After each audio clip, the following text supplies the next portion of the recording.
گفتار پنجم. در دو شاخ. آن جایی را که جوی کلان تقسیم می شود دو شاخ می نامند. از روی شنیده اسدالصمد آب از همین دو شاخ می آمد. اما وقتی که بچه ها به اینجا آمدند آب نبود. فقط سه کس راست ایستاده با آواز بلند گپ گذرانی می کردند. اینها برهان بیهی، توکل خواجه و همان مرد قد دراز دیروزه بود که از توکل خواجه عجینه ساخته بود.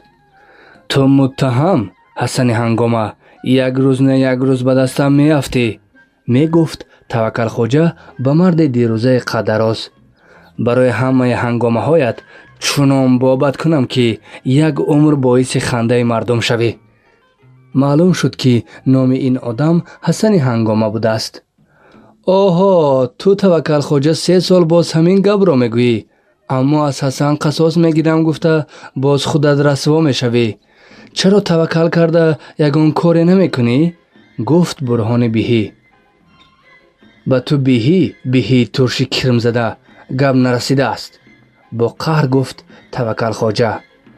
ها، سخن به عجینه تگ شاهتود میزبد. به توکل خواجه تیری جوابی پراند حسن. جنجال تا رفت رنگ جدی می گرفت، اما در همین وقت یک مرد خوشبروتی اسب سوار آمده ماند. ها، سر دهانه کلنجان کو، خودش چی گپ؟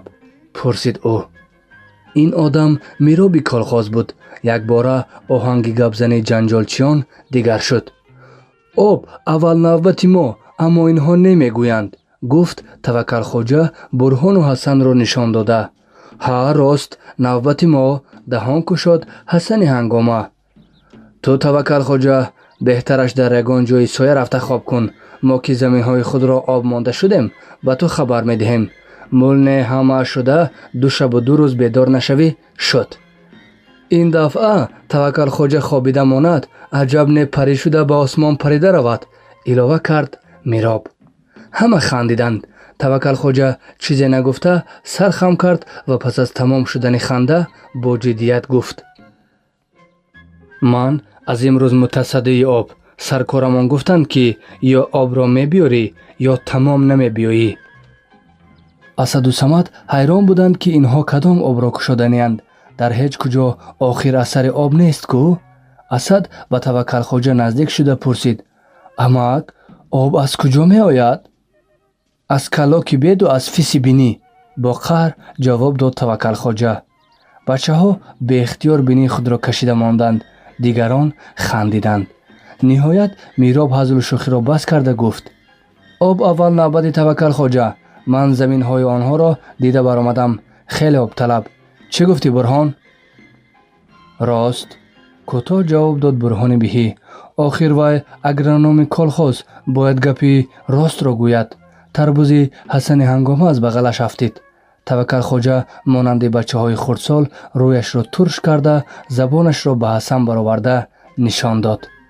برای چی بعضن آدمان کلانسال خودی بچه های خرد برین رفتار میکنند؟ چون که آدمان کلانسال هم یک وقتها بچه های خرد بودند. عموما زبان را از دهان برآورده به آدمان نشان دادن کاری نغز نه، اما توکل خواجه برای از حسن هنگامه قصاص گرفتن حالا غیر از زبان نشاندهی دیگر فکری به سرش نآمد. حسن هنگامه، برهان بیهی و میراب رفتند. توکل خواجه به دستهایش توف کرده کلند خود را گرفت. او چیم کنده جوی طرف راست را می بست. بچه ها با امید آنکه حالا ممکن آب آید نشسته کلانزنی توکل خواجه را تماشا می کردند. بناگاه توکل خواجه کلند خود را مانده خنک خندیده به نزد بچه ها آمد و یک باره از سر اسدالصمد توپی هایشان را گرفته به بغلش انداخت. دینه ما را مسخره کرده گریختگی ها شما نمی؟ انکنون به دستم افتادید. توپی هایتان را نمی دهم، به بازار برده می فروشم. ما نه، وای کاری اما که نو به شما جنجال کردگی بود، گیره آلود گفتند بچه ها. میدانم وای متهم هنگامه کو این کارو کرده است، اما شما مرا چرا بیدار نکردید؟ خیر میلش، من گناه شما را میبخشم به شرطی که به جوی بندی من یاری دهید. ملایم شده گفت توکل خوجه. اسدالصمد ناعلاج کلانچه خود را گرفته به چمکنی مشغول شدند. در دل آنها به توکل خوجه نفرت پیدا شد. ها شیرهای امک، چیم را کلان کلان کنده به اینجا آورده زیر کردن گیرید. من یک نفسم را راست کنم. گویان توکل خوجه به تگی تود رفته دراز کشید و رویمال خود را کشاده خود را باد کردن گرفت. بچه ها برای این که توکل خوجه توپی هایشان را برگشته دهد دم نگرفته کار میکردند. ناگاه آواز خوراکش آنها را از کار باز داشت.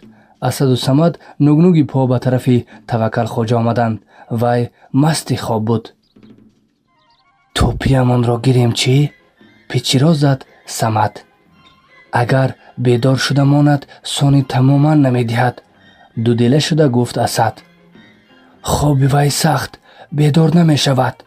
اول صمد و ثانی اسد آهسته از بغل توکل خوجه توپی های خود را گرفتند. او چیزی را حس نکرد. با روی مالش پایهایش را بسته گریزیم چی؟ مصلحت داد صمد. مایلش ذوق نموده راضی شد اسد. هر دو روی مال را از پهلوی توکل خوجه گرفته با آن دو پای او را سخت بستند و بادوار گریخته رفتند. کلتکی از نشستن به یک جا دلگیر شده بود باز شادی کنان به جست و خیز در آمد. بچه ها درون جو بالا رفتن گرفتند.